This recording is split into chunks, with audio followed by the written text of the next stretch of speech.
on how strong your negative emotion attachment is, you will have different feelings about such losses. So you can do an experiment with this kind of situations. How would you feel if you're deprived of this or deprived of that? How would you feel? So this will tell you how strong is your attachment and so forth.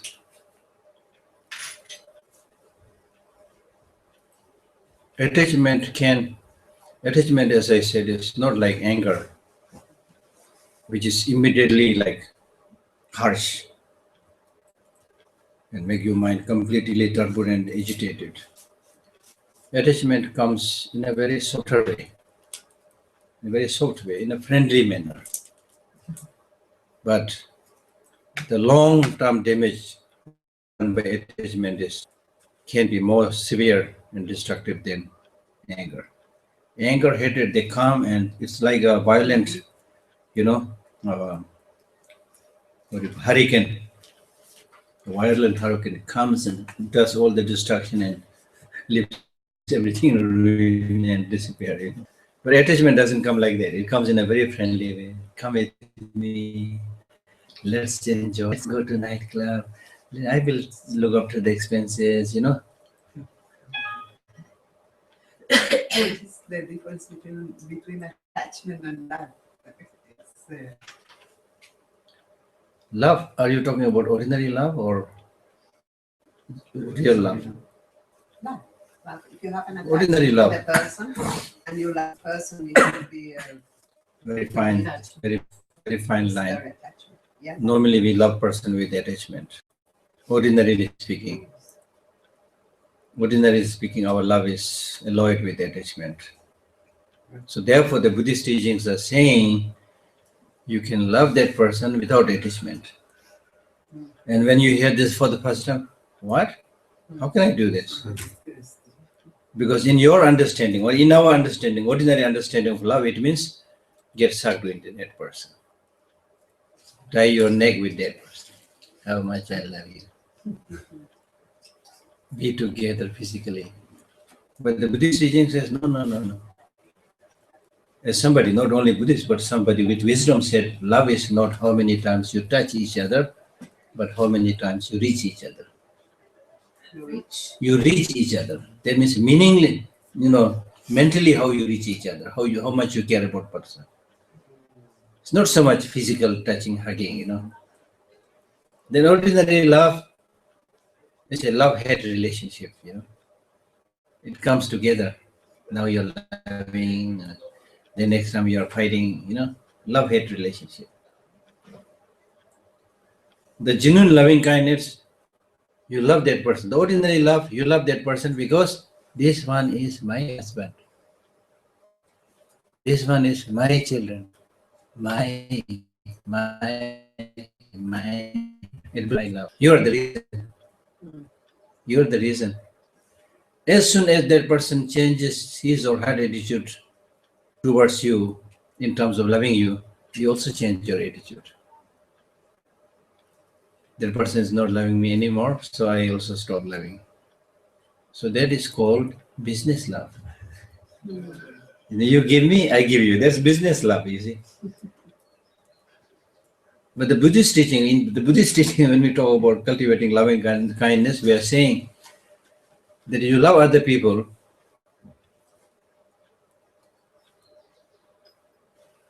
because just like you, they also want happiness, do not want suffering. After all, if somebody asks you why you love so much yourself,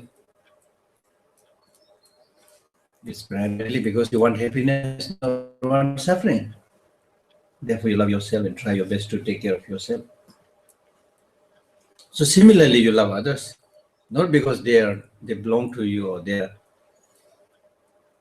your relatives and friends, but because they want happiness, not suffering. And secondly, not only that they are same like you wanting happiness, not wanting suffering, but you are related to these people. You're connected to these people. So how well they will fare in their life is very much dependent to how good you will fare in your life also. Because your flourishment of life, your success does not come in the vacuum. It comes in relation to other people. So that's the reason. So therefore you are saying that I'm not loving this person because this person belongs to me, but because she wants happiness, do not want suffering. So that means even if that other person changes his or her attitude, still you will love. Not necessarily declaring that I love you. That's what we need to do all the time, you see. I love you so much, I love you so much. You have to repeatedly tell this, confirm this in the ordinary sense to make sure that other person is not changing his or her attitude. And then love is not so genuine. That's why also probably you have to repeat this again and again. Like as His Holiness the Dalai Lama says, the Chinese government has to repeat that Tibet is part of China, Tibet is part of China, Tibet is part of China, Tibet is part of China. That's their mantra. Because Tibet is not part of China.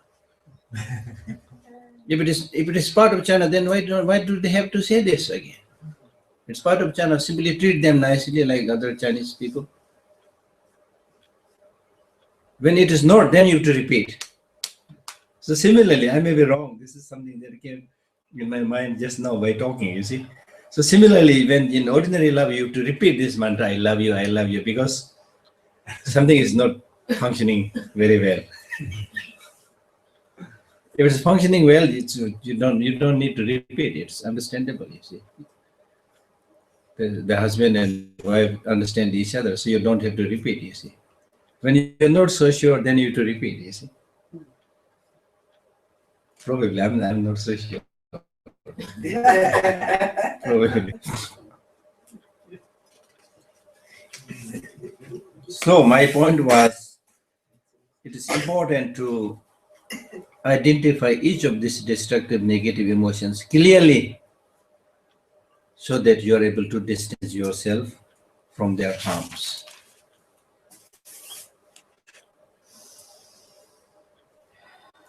These negative emotions are your sworn enemy, real enemy, because they will do the greatest damage to you, your country, your society, your community. The negative emotions will do the greatest damage.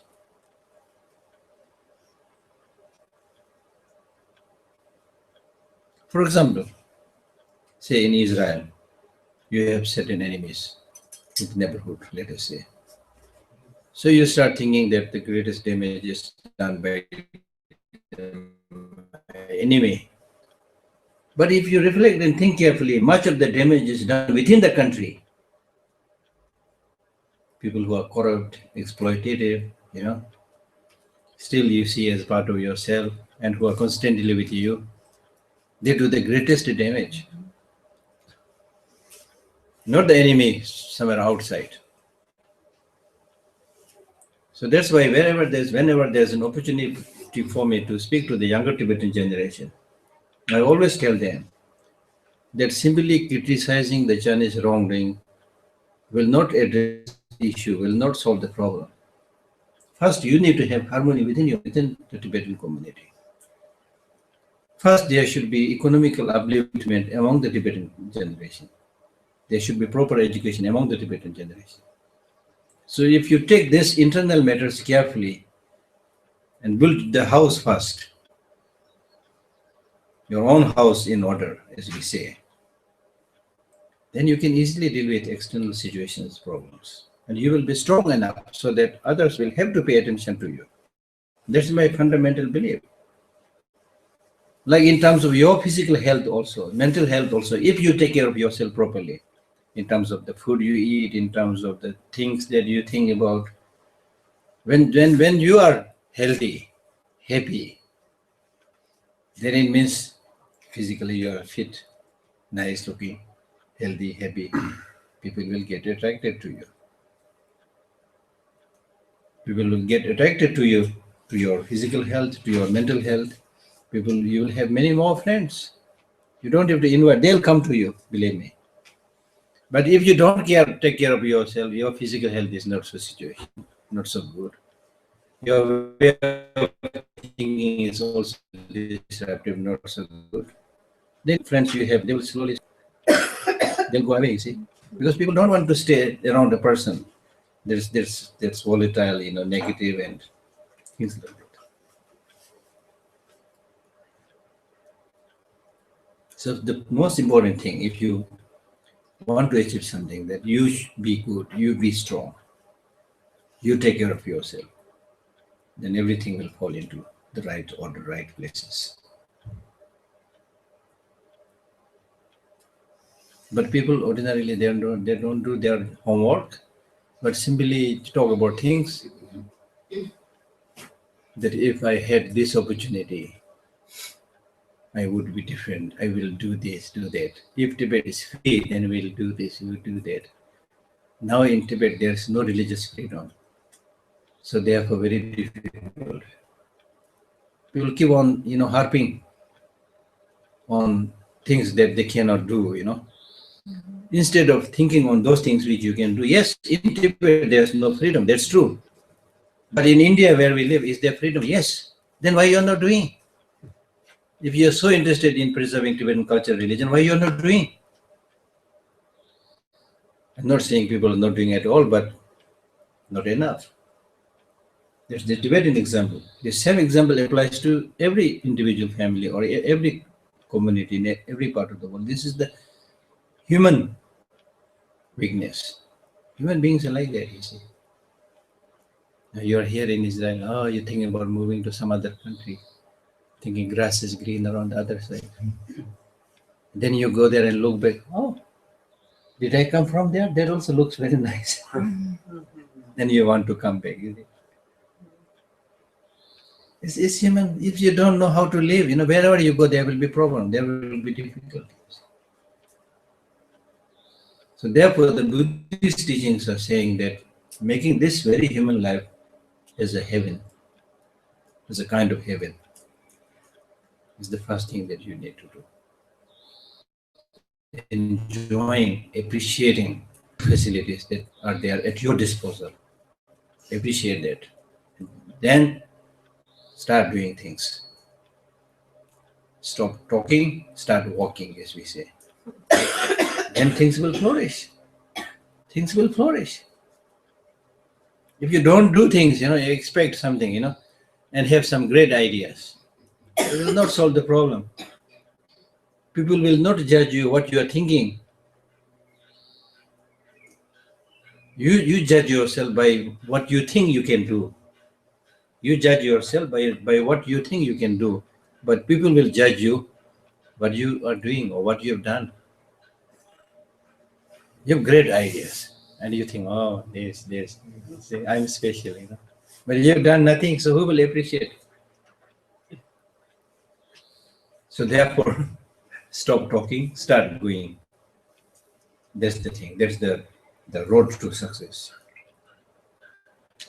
So in the case of these negative emotions, they are sworn enemy because they are, as I give you the example of the ordinary enemies also. The main disruption comes from within the country, then from the outside. I visited many countries, and some of these places I had an opportunity to spend more time and talk to the people also. So I found that there are countries which had experienced a lot of trouble in the past. People have suffered so much, but now they are independent. But again, now actually the desirable thing is now you're an independent country, so therefore everybody, those who hold high posts as the president, prime minister, the ministers, whoever, they should now really be clean and don't engage in corruption and really work hard to, help people and make develop in the country. But people will not do. They'll again engage in corruption. They'll again not work for the upliftment of the people. The same cycle. Now to whom you will complain? Earlier you can say this is the enemy, we can fight. Now your own people are doing that. So what is the difference? You see? So therefore, like that, the internal negative emotions. If you compare the ordinary enemy outside, then the enemy inside. The ordinary enemy comes from outside. So you can fight with them. You can fortify yourself. Or if you cannot fight, run away from them. If you're caught, you say, excuse me, spare my life. I will do whatever you say. They might spare your life. And also possibility that they treat you much better. But from these afflictive emotions that's within yourself, where are you going to run? Wherever you run, it's coming with you. Even when you sleep, they are there. Not only they are there within your mind, but they have already captured the headquarters of your mind. The self-cherishing attitude and the self-grasping mind. The two sworn enemy, as I said already. Where are they? They've captured your headquarters. And not only captured their headquarters, but nobody is fighting against them, so they are relaxing, giving orders, get angry, develop irritation, develop hatred. Okay, enjoy. Sipping nice cup of tea and sitting there relaxing. Nobody's even challenging. Nobody's even seeing these things as negative, destructive, and enemy. That's the problem. How many people see this internal afflictive emotions as destructive enemy? It's primarily in the Buddhist teachings. We take it for granted. Oh, this is part of human nature. Even after having done so much damage, but still say it's part of human nature. How stupid we are. So therefore, Buddhist practice means now bringing about revolution. Change the leaders in the headquarters of your mind. Kick out the self-cherishing attitude and self-grasping mind, and replace them by bodhicitta and wisdom, understanding, emptiness.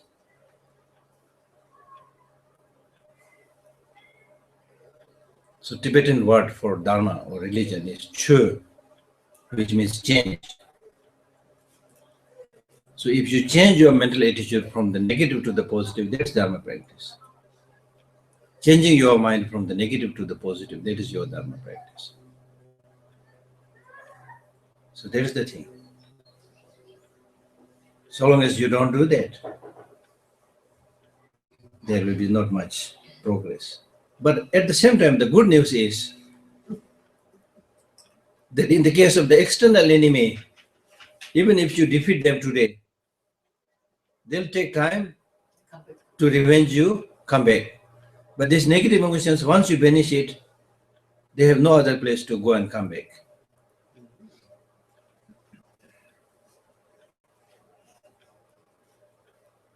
So that's good news.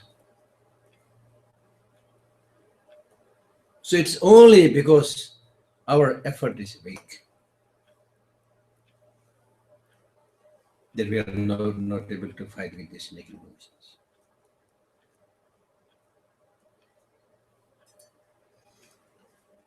And then, of course, due to this negative, a lot of negative emotions and karma, when you die, you don't disappear into nothingness. You carry that habit with you, and accordingly you experience fruit, the law of causality, the karma. And what kind of experience you will have after the death is not so much dependent upon what kind of feeling you have near the death. Although many teachings, they say that the mind at the time of death should be peaceful, calm, and virtuous. Yes, it will have its impact. But that does not mean to say that you do all the bad things throughout your life, and near death you cultivate a positive emotion and everything will be fine. No. What kind of life will be determined is very much and primarily dependent upon how you have lived your life than the few moments of positive thinking that you had at the time of death. There's no cheating. There's no cheating.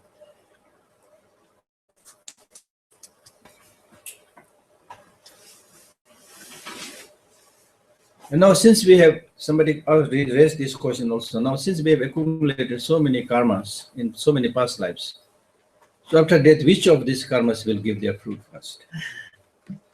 which of these karmas will give their fruit first. So the text says that out of these countless karmas, whichever is the heaviest, that will give its fruit first. If there are 2-3 karmas, we are very similar in terms of heaviness, then whichever karma you have done quite recently, that will give it its fruit first.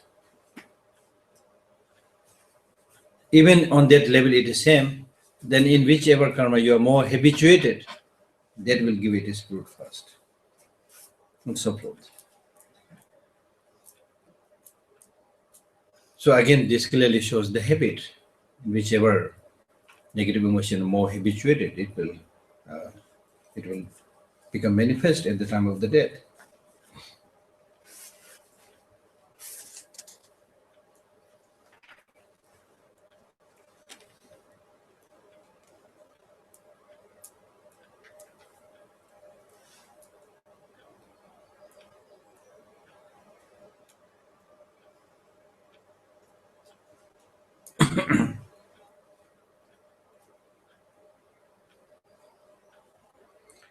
And at the time of the death, since nobody wants to die,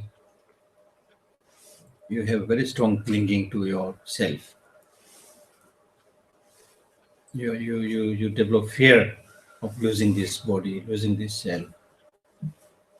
And that craving, grasping to the self, which is a negative emotion, afflictive emotion, becomes the main factor for projecting your life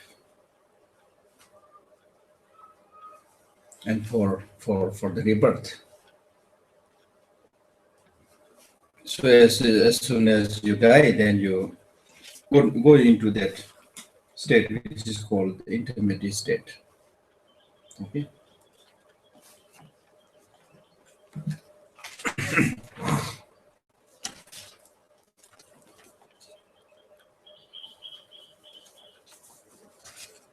So just as we spoke about the 4 features of truth of the suffering, similarly there are 4 features of the truth of the origin of suffering.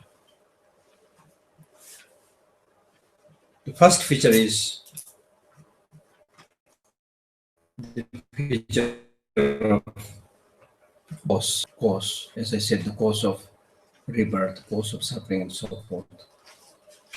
Because these afflictive emotions and contaminated actions, they are the cause, because they are the cause of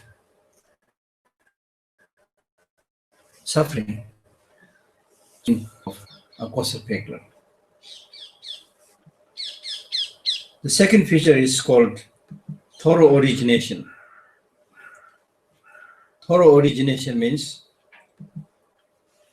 not only they will act as the cause and produce just one suffering, but they will produce suffering again and again, repeatedly, thoroughly. So the thorough source, it is called the complete source.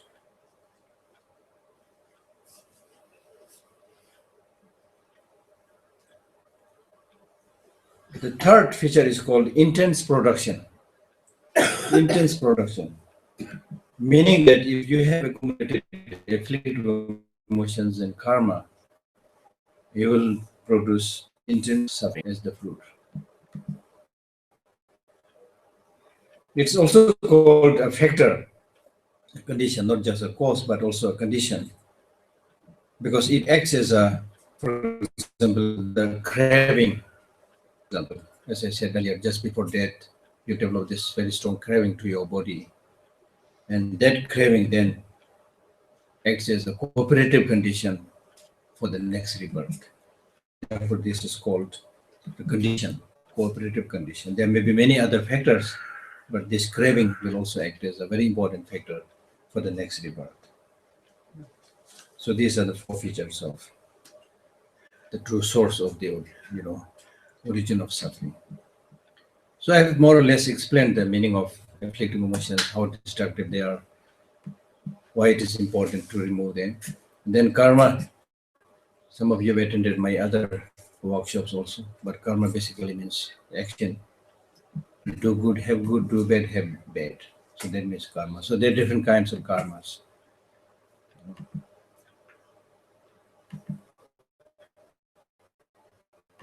Enough. Next. It's to work. Huh? It's to work. Next is to work. Next is what? To work. To work. To work. Walk. To work. Walk. To work. To walk. To walk the talk. To work.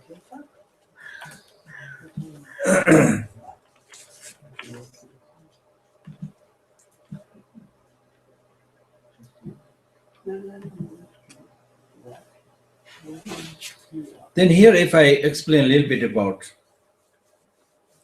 the 12 links of dependent origination.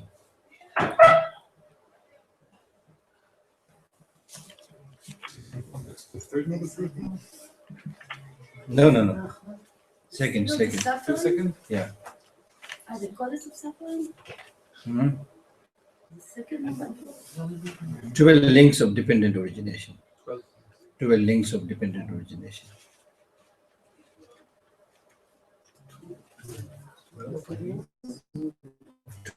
12 members or links of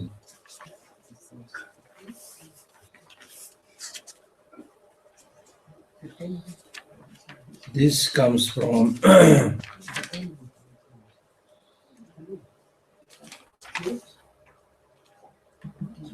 Gosh, 12 החוליות התלויות. של ההתהוות התלויה. של ההתהוות התלויות. 12 החוליות של ההתהוות התלויות. ההתהוות התלויה. מה זה ההתהוות התלויה? או ההתהוות התלות. התהוות התלויה. So earlier we spoke about how to aspire to achieve liberation from the sufferings of the samsara. So there we already discussed about the suffering and the origin of suffering. So now we are reflecting on the 12 links of dependent origination. Okay. It's in Tibetan. Huh? Tibetan, 12 links of dependent origination. What? In Tibetan. Yeah, Tendel Chuni. Tendel Chuni. 12 members of dependent origination. You've never heard about this? 12 links of dependent origination. That means how you get entrapped in the samsara.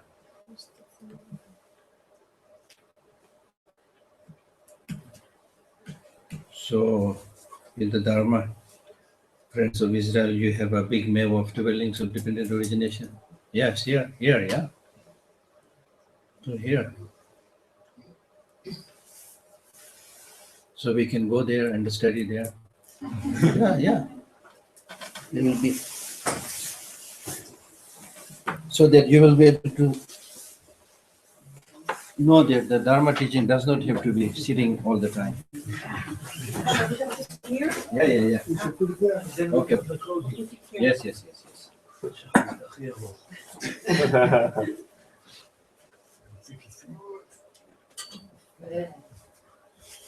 Right, can we put that picture? צריך להוריד, לא? לא, על זה. או, עדיין עומד. Use the chair.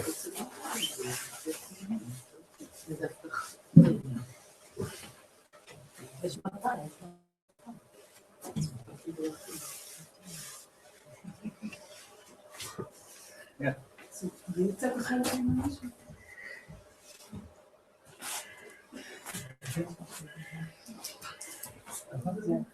Yeah.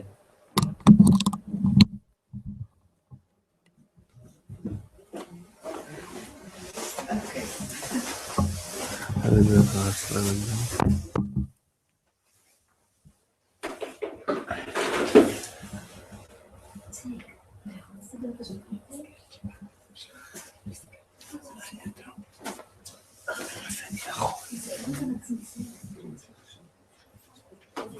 They draw this the wheel of life. Many people do it differently. So We have another one. this should be okay. It should be okay? Yeah, This should be okay? it should be okay.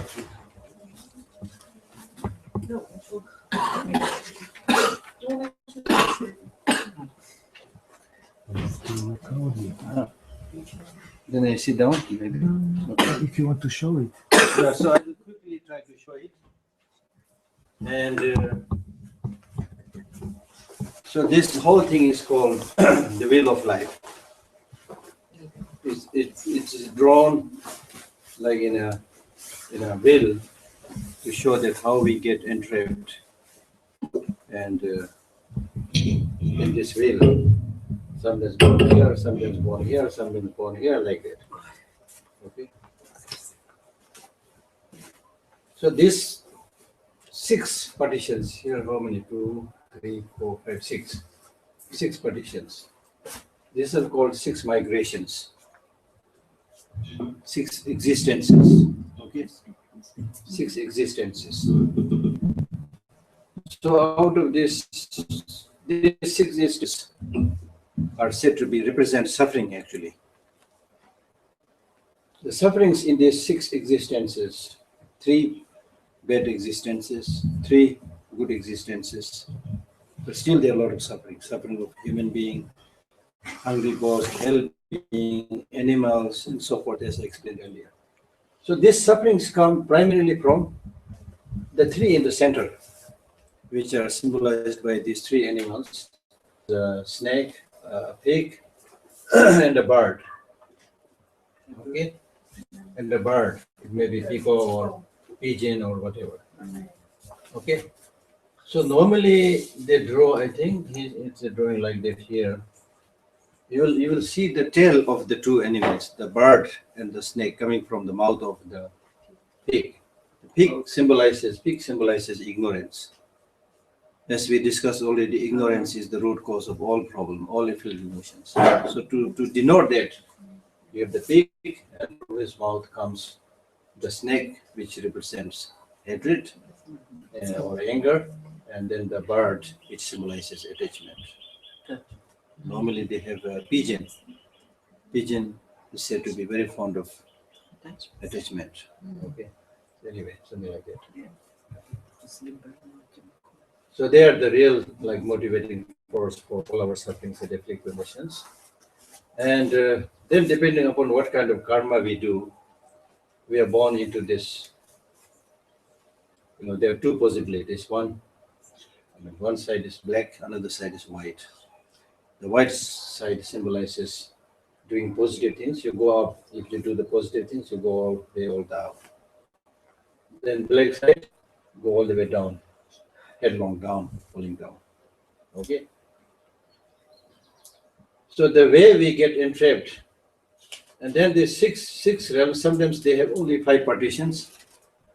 When they include the demigods into the god, then there are only 5 divisions. But otherwise, if you separate the demigods from the gods, because the gods and the demigods, they keep on fighting. It is said that there's a tree. See, you can see the tree, which grows from the realm of the demigod, but goes into the realm of the god. So the fruit is there. So they end up eating the fruit of the tree which grows in their region. So all the time, you see? Right. They say things like that. So therefore, this demigod means you're not really a god. You're so much fond of fighting, Okay, just like if somebody does, a human being, when somebody does bad things, then we say, oh, you're not a human being. So something like that. So sometimes they are put separately. If there's 5, then they are counted as 1. Then we have the realm of probably this human beings. I think this is human realm, where you have nice houses and things like that. This is human realm of human beings. Then you have the realm of animals. Then you have the realm of the hungry ghost. I think this is probably hungry ghost, or maybe I don't know. Then I think this is the realm of the hell. So again, within the hell there are so many divisions. Probably talking about all those divisions here. Anyway, that you get into 6 states due to the 12 links of dependent origination, which is explained here. That which I was trying to explain, the 12 links of dependent origination. So out of the 12 links of the dependent origination,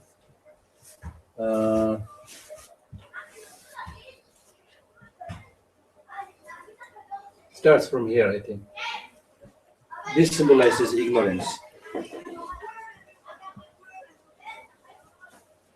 This symbolizes ignorance. This is a blind man. A blind man, cannot find his or her way. So ignorance is like that. If you have ignorance, then you will not be able to find your way. In the text also it says, just as when there is a big darkness, then you will not be able to see the physical forms that is existing there outside. So therefore, when we talk about ignorance here in the 12 links of dependent origination, there are two types of ignorances. One is ignorance with regard to the law of causality, and another is the ignorance with regard to the ultimate reality, the shunyata. Okay. So here, when we talk about ignorance, we are primarily talking about this ignorance of the way things exist. And because of this, then you are, projected into the next life, next rebirth. So out of these 12 links of dependent origination, they are categorized into 4 sections: the projecting cause, the actualizing cause, the projected fruit, and actualized fruit. So out of these 12 links of dependent origination, the first, ignorance, the second, action, and the third, consciousness, on which the imprint of that action is left. These 3 are called the projecting cause. Projecting cause. Then we have craving and grasping, and then the empowered state of the karma, which is the 10th existence, we call it. So these are the actualizing cause. And then, depending on that, this causal consciousness, which is the third consciousness, this gradually enters into the womb of the mother. Okay, and then you will get what is called the consciousness of the fruit, which means the feeling, recognition, discrimination, which are called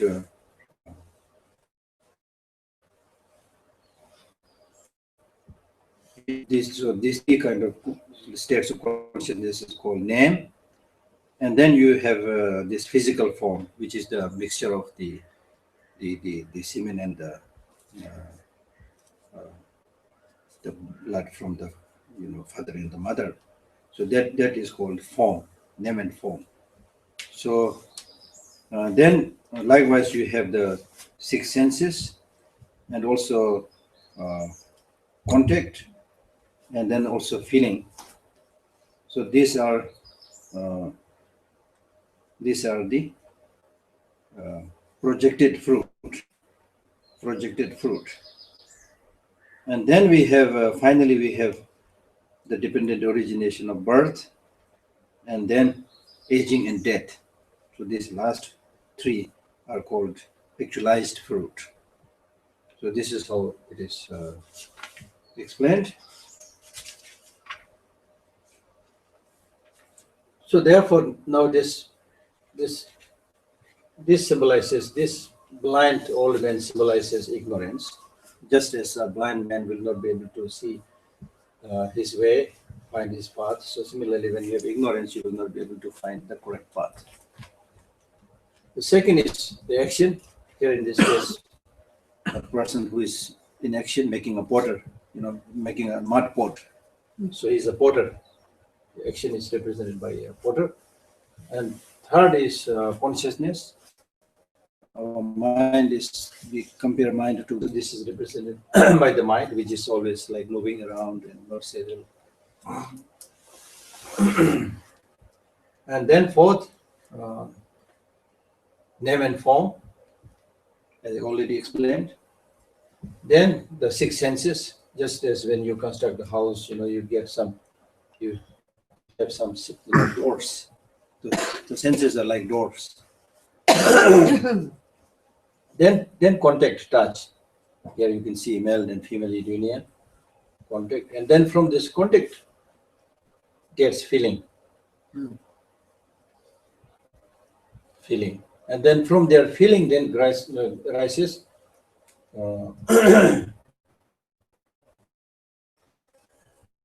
so here somebody drinking wine, craving. Then you develop feeling of goodness, badness, suffering, happiness, then you crave more of it. Then you have grasping. And when you crave and enjoy that, right, just as this person trying to grab the fruit on the tree. So you develop the grasping, which is the intensified form of craving. And then you have existence. Existence means the third consciousness that you had, which went through all this process and especially intensified by the craving and grasping. So this is now the fully empowered state of the mind, where it's ready to give fruit to the next rebirth. Okay, so you will normally find men and women lying together and giving birth or something. So next, the existence. Then you have sorry.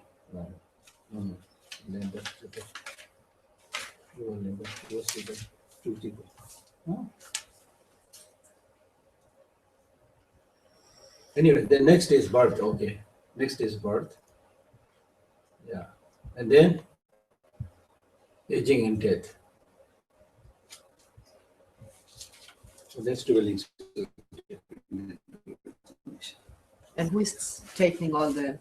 Then this gentleman, this gentleman who is holding the whole cycle of existence, we normally call it Lord of Death. Lot of them. Lord of Death. But Lord of Death does not mean some scriptures and also many people interpret this as somebody who is there giving judgment, But the real meaning, this symbolizes not a person, but this symbolizes impermanence. Impermanence, including death. So we are under the grip of death and impermanence. So you cannot escape from that. We are in the fangs of the impermanence. So therefore, I recently read one book by Geshe Lhakdor where he says this process of like depicting not only as a person, then also decorating it with some ornaments. He always thinks this is wrong, probably. You see, so this only has to symbolize impermanence, not a real person with the decorations and things like that. So people who don't know, they just everything. They said everything is for sale. So they make so many things. Now in some places you get such horrible paintings, people make it, and those people who have no idea, it looks beautiful, they buy it, and then when we say, oh my goodness, what is this? Okay. So anyway, this is a very important thing. This is the first picture in the Buddhist history.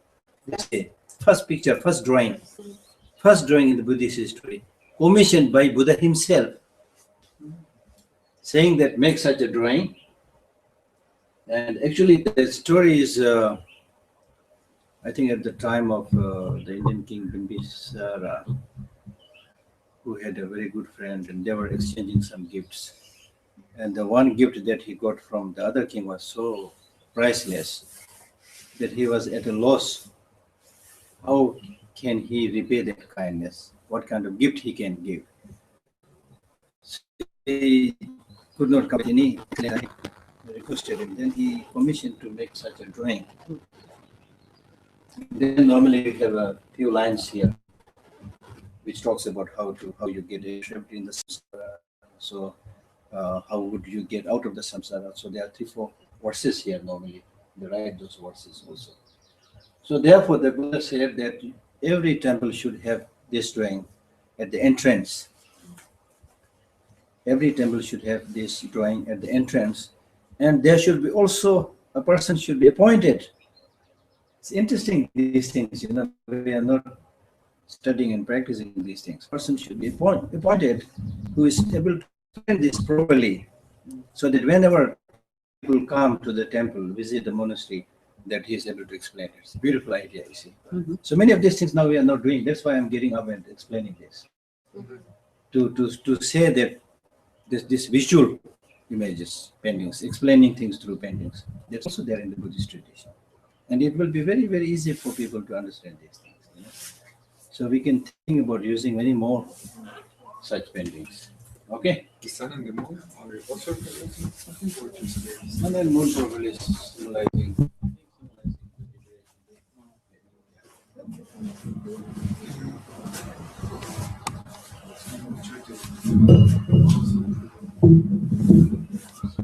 The first project. The projecting cause and the projected fruit. So the projected fruit starts from the fourth. projected. Projected. Projected. Is what is projected. What is projected starts from the So name in four. Four. Yeah. And then this is contact, right? yeah, exactly. And then feelings. Yes, then actualizing force.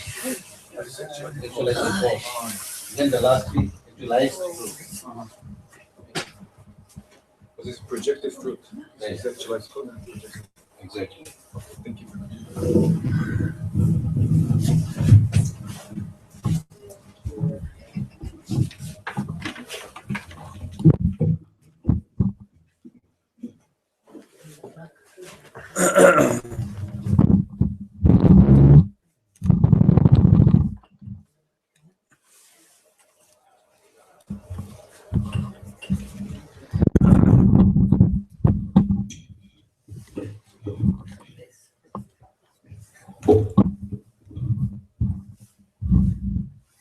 So any questions?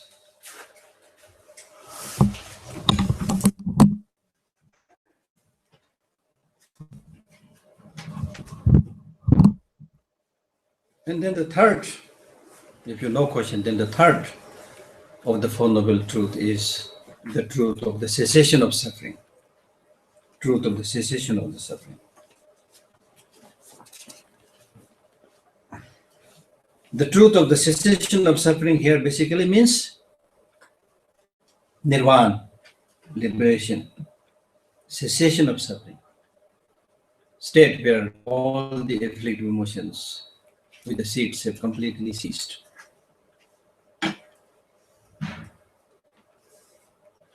So that state of cessation itself is permanent phenomena.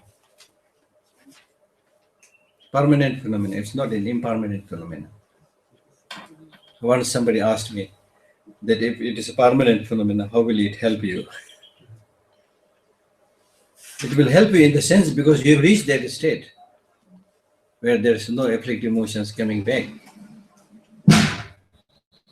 Okay.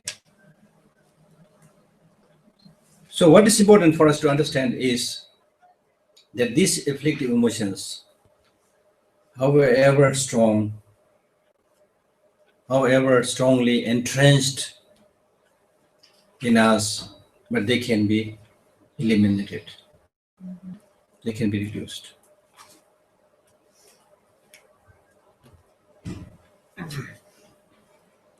As an experiment, I was saying that if you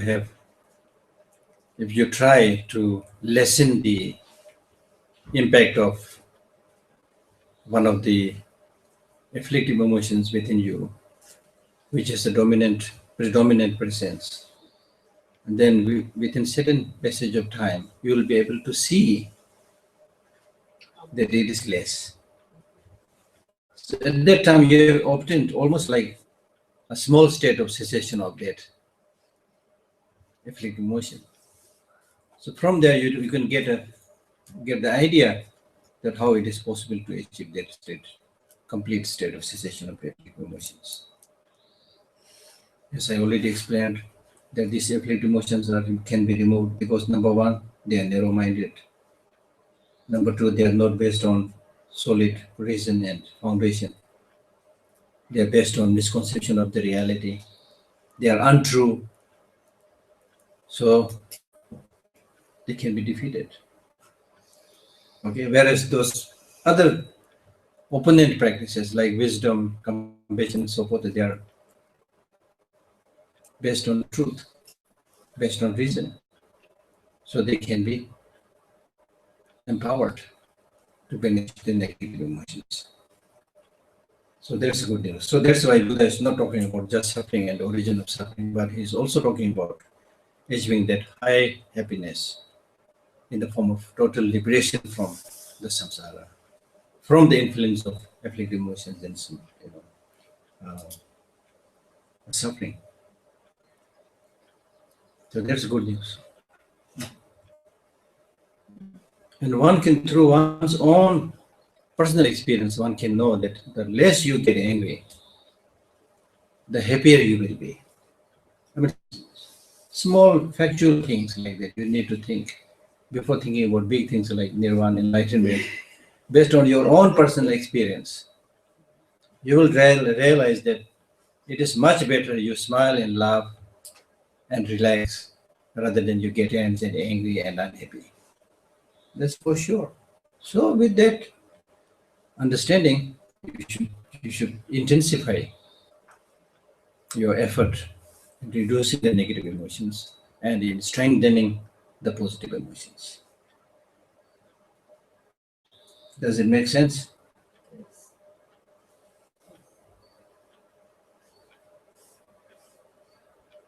There's no other way to become happier, as we already discussed.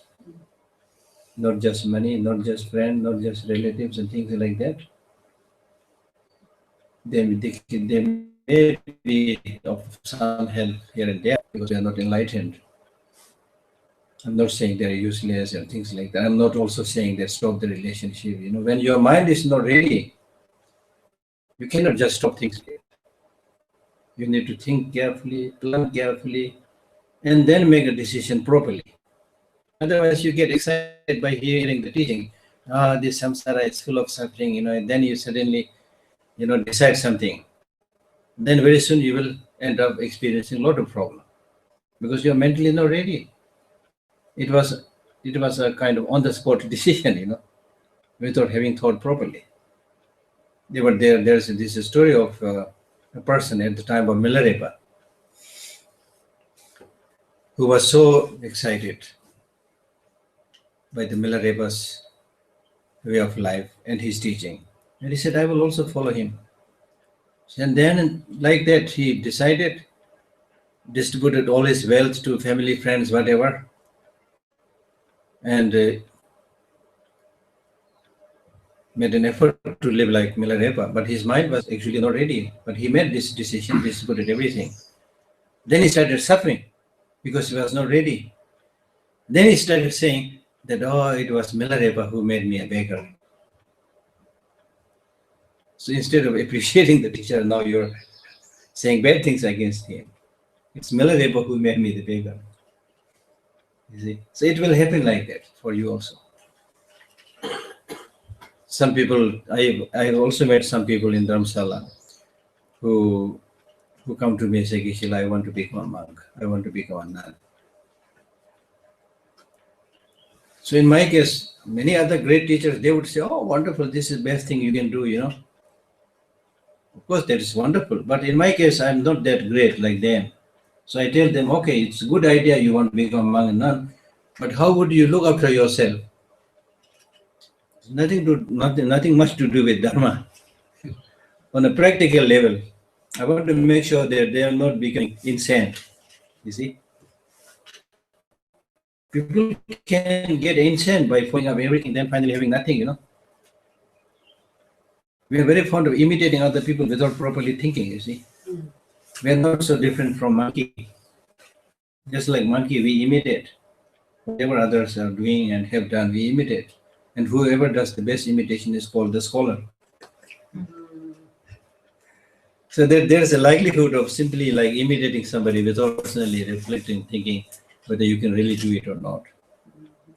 So therefore, I tell them that first you make sure how you're going to look after yourself.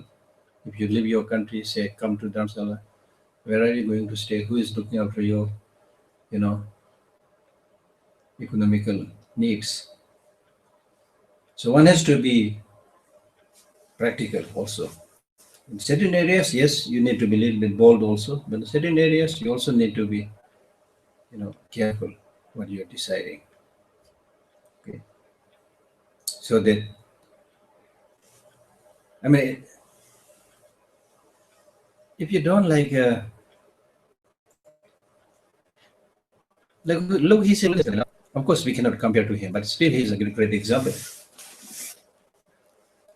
I can't think about many things like His Holiness. There may be many great practitioners, but His Holiness definitely is one of them.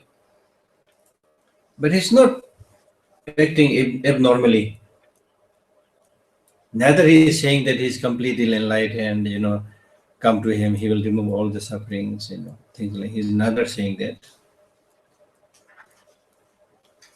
Nor he is saying that I'm highly realized, or he's not even pretending that he's different from all of us. So he does the same work, they're running around, giving talks to people, meeting people, giving them suggestions, advices. He's always busy like that. Not just isolating himself and doing the retreat, meditation. I mean, I'm not saying these are bad, but there are different ways of doing things, you see. So therefore, even there is a teaching in the mind training which says, even if your thinking is as high as a divine being, but your behavior should be normal. So what I'm saying is, it is also possible, since it's possible for all of us to leave everything and go to the mountain and do a good practice. But we should also be Buddhists who are like good, kind-hearted, but also very able in the society. Do not get the impression that to do Buddhist practice means that leave all the family responsibilities, Yes, as I said, for some who really able to do it, that's a different group of people. But for most of us, we cannot just leave that responsibility like that. We are not Buddha. So you can be a wonderful example in the family, in the society, by being efficient, by being even economically successful. Having economical prosperity and money at your disposal is not the problem. The problem is your grasping. The bodhisattvas, they need so many things to help others. When you practice the Partimoksha Bhava, and your aim is to get liberation just for yourself, then the Buddhist teaching says there should be contentment. There should be contentment. But when you engage in the practice, you talk about practice of the 6 perfections. You talk about having wealth to help others and so forth. So therefore, what I'm saying is we should not disseminate this idea that to be Buddhist means you have to be a beggar, outcast in the society. That's why Buddha chose the middle way. Don't lead a life of luxury and don't also lead a life of poverty.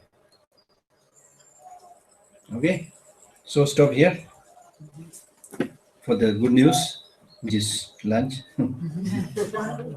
Huh? 1 o'clock? Okay. So good news is delayed. Huh?